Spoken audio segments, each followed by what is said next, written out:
कोई भी नई चीज़ लोगों को बहुत जल्दी हज़म नहीं होती है वैसे भी, लेकिन मुझे लगता है कि अगर इंसान कोई कुछ अलग करना चाहता है, कोई कुछ बहुत अच्छा करना चाहता है, अपने धर्म के लिए, अपनी संस्कृति के लिए लोगों को जागरूक करना चाहता है, तो मुझे लगता है कि हर इंसान को उसका साथ देना चाहिए। देखिए, मैं नो डाउट मैं जिस प्रोफेशन से बिलोंग करती थी वहाँ पे मैं बिल्कुल वेस्टर्न कल्चर को फॉलो कर रही थी। लेकिन जब से मैं महादेव के रंग में रंगी हूँ और उसके बाद मैं भक्ति की राह पे चली हूँ, उसके बाद मैं अपने परम पूज्य गुरुदेव से मिली हूँ, तो तब से मैं उस साधना से, उस भक्ति से, भजन कीर्तन से मैं निकल ही नहीं पाई हूँ। और वो एक ऐसी दुनिया है, मुझे लगता है कि जब जो भी व्यक्ति इसमें आ गया या इसमें समा गया वो इससे कभी निकलना ही नहीं चाहेगा।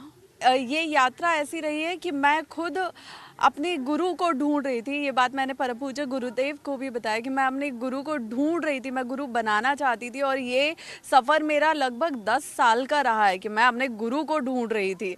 तो उसके बाद मैं केदारनाथ गई और केदारनाथ में मैंने अर्जी लगाई, मैंने महादेव से विनती की और वहाँ से जो मेरे अंदर की भक्ति महादेव के प्रति जो मैं गई हूँ, उसमें समाई हूँ, महादेव में समाई हूँ, तो वहाँ से फिर मैं आगे बढ़ती गई।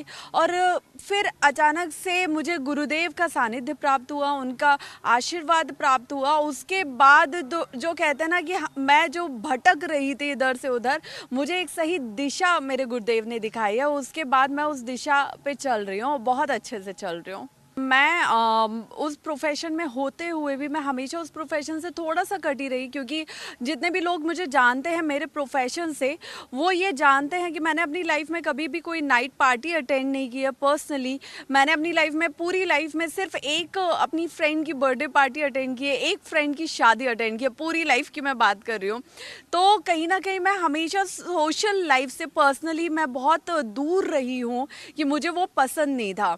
लेकिन अब जो मैं कर रही हूँ वो मुझे बहुत पसंद है, वो मुझे बहुत सुकून देता है, बहुत मेरी आत्मा को तृप्ति देता है।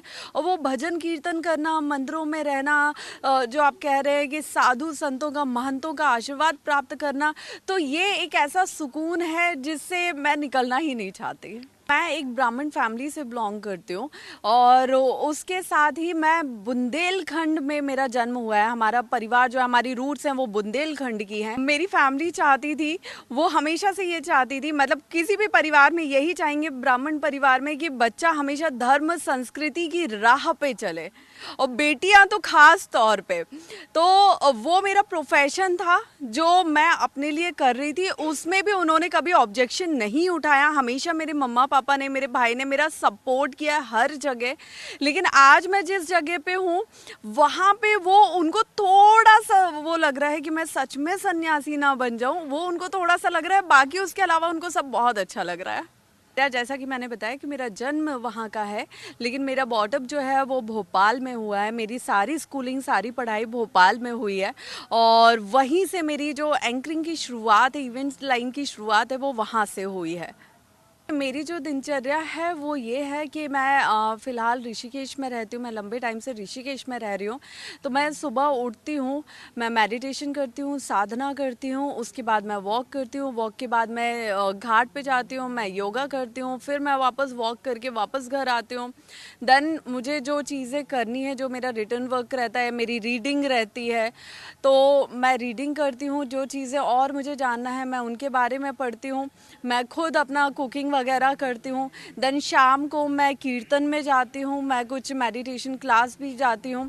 एंड देन उसके बाद वापस से शाम की साधना होती है, मंत्र जाप होता है, पूजा होती है, जो मेरा 1.5-2 घंटे का टाइम ले लेता है। देन उसके बाद मेरी गुड नाइट हो जाती है। मंत्र दीक्षा, ये जब गुरुदेव भी अपने शिष्य को मंत्र देते हैं तो वो यही बोलते हैं कि ये मंत्र सिर्फ गुरु और शिष्य के बीच में रहना चाहिए। एक मंत्र है जिससे मेरी ज़िंदगी बहुत ज़्यादा बदली है और मुझे लगता है उसके बाद मुझे गुरुदेव का आशीर्वाद भी प्राप्त हुआ है, और वो है ओम नमो भगवते रुद्राय नमः। ये जो मैंने जो मैंने मेरी लाइफ में चीज़ें चेंज की हैं वही चेंज मैं इस सोसाइटी में, इस समाज में लाना चाहती हूँ। वही चेंज मैं हर युवा के अंदर लाना चाहती हूँ। मुझे लगता है कि अगर मेरी एक रील से जो लाखों लोगों के बीच वायरल हो रही है, उस एक रील से एक इंसान का भी हृदय और जीवन में परिवर्तन आता है तो वो मेरे लिए बहुत बड़ी जीत होगी। एक बहुत मेन रीज़न था और वो रीज़न यही था कि मुझसे कोई पूछे उसके बारे में और मैं बता पाऊँ। और बहुत से ट्रोलर्स उसको ट्रोल भी कर रहे हैं, जो मैं उसको बहुत पॉजिटिव वे में ले रही हूँ। मेरा यही सोचना था कि जो भी मेरा प्रोफाइल देखेगा वो मेरे दोनों रूपों को देखेगा कि 2 साल 3 साल पहले क्या मेरे प्रोफाइल में था, क्या मेरी लाइफ में था, क्या मेरे प्रोफेशन में था, और आज 2-3 साल बाद मैं कैसे जी रही हूँ, क्या कर रही हूँ। और वो मुझे लगता है कि एक समझदार इंसान के लिए बहुत बड़ा इंस्पिरेशन होना चाहिए कि परिवर्तन जो है ना वो जीवन का नियम है। परिवर्तन इंसान की ज़िंदगी में कभी भी हो सकता है। तो मैं अगर वहाँ से यहाँ तक ट्रांसफॉर्म हुई हूँ, यहाँ तक चेंज हुई हूँ, तो मुझे लगता है कोई भी हो सकता है। वो एक एग्जाम्पल के तौर पे मैं लोगों के सामने रखना चाहती हूँ। मुझे ये बहुत ही बचकानी बात लगी है, ये मुझसे सब पूछ रहे हैं, लेकिन इस बात पे मुझे हंसी ज़्यादा आ रही है कि मैं इसका क्या रिप्लाई करूं। बट रूप का, सुंदरता का, कद काठी का, इसका किसी का भी ना भक्ति से कोई लेना देना है नहीं। भक्ति इंसान किसी भी रूप में, किसी भी उम्र में, किसी भी जेंडर में कर सकता है। वो सनातन संस्कृति से किसी भी उम्र, किसी भी रूप में जुड़ सकता है। तो उसको उसके लुक से जज किया जाए तो मुझे नहीं लगता कि ये सही है। मेरे पापा प्योर बुंदेलखंडी बोलते हैं, लेकिन आई एम सो सॉरी कि मुझे नहीं आती है। मैं घर पे रहती हूँ तो वो बोलते हैं कि क्या खाना खा रही कि नहीं खा रही, कितना एक टाइम है। तो मैं ट्राई कर रही हूँ, but I am not sure कि मैं उतना